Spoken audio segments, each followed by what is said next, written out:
খুব সহজে বলে ফেলা কিছু কথা কারো মনে যে গভীর ক্ষত তৈরি করতে পারে তা আমরা অনেকেই বুঝি না। বড় হয়ে ওঠার সময়টাতে আমি আমার পরিবারের বাইরে কারো কাছে কোনো প্রয়োজনের কথা বলিনি। চাইলে খুব সহজে অনেকগুলো বন্ধু বানিয়ে নিতে পারতাম, কিন্তু কেন জানি আমি কখনো তা চাইনি।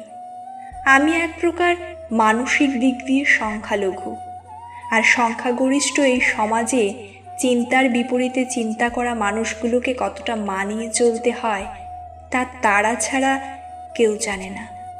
খুব সাজিয়ে মিথ্যে বলাটা কতটা কঠিন কাজ তা তারা ছাড়া আর কেউ জানে না। যখন কারো কাছে কিছু চাওয়া থাকে না, তখন আর নিজেকে বঞ্চিত মনে হয় না।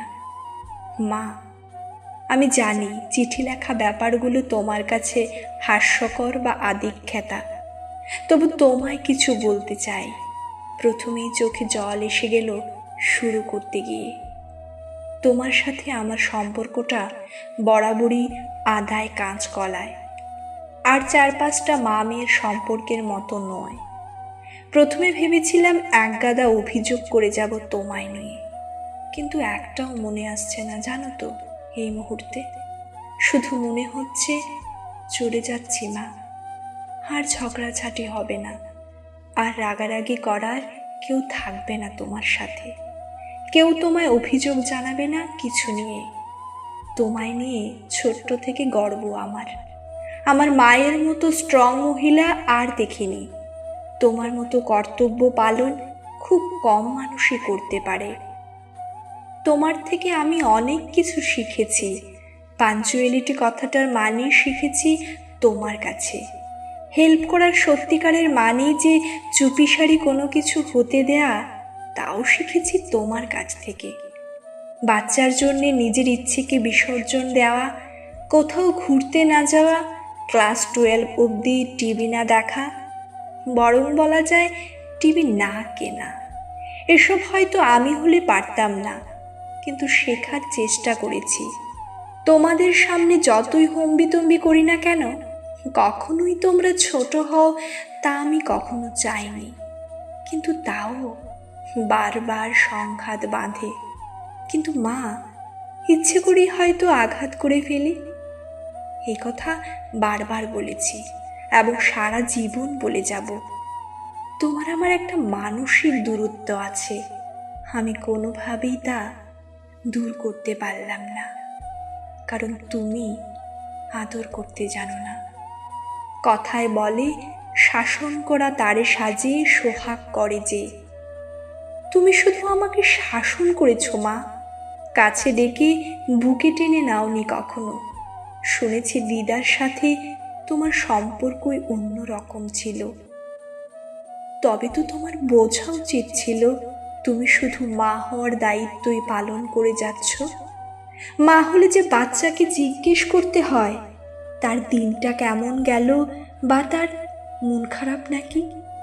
আমি জানি না তোমার মেয়ে হওয়ার যোগ্যতা আমার আছে কিনা, বা তোমার মেয়ে হয়ে আমি এত নরম মনের কেন হলাম। উত্তরটা নেই আমার কাছে। আজ আমি যা বলবো তা হয়তো আর কখনোই বলা হবে না। এই এতগুলো বছরে আমি তোমাকে অনেকবার মিস করেছি, সেটা কোনো পুরস্কার বিতরণী অনুষ্ঠান হোক, বা কোনো বিয়ের নেমন্তন্ন হোক, বা কোনো ফাংশন হোক।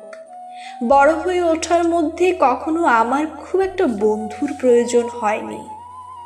এমনকি তুমি বারণ করলে তো তা করার সাধ্যই ছিল না আমার। তোমাকে আমার অনেক কিছুতে দরকার ছিল, কিন্তু তুমি কখনো ধরা দাওনি আমায়।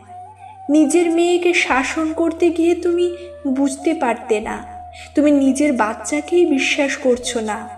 সেই কষ্টের চেয়ে বেশি ব্যথা আর কিছুই হতে পারে না।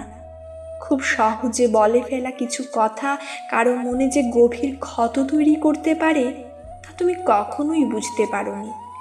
প্রথম ভালোবাসায় আঘাত পেয়ে তোমাকেই জড়িয়ে ধরেছিলাম, জানিয়েছিলাম তোমায়। তুমি মাথায় হাতটা অবধি রাখোনি।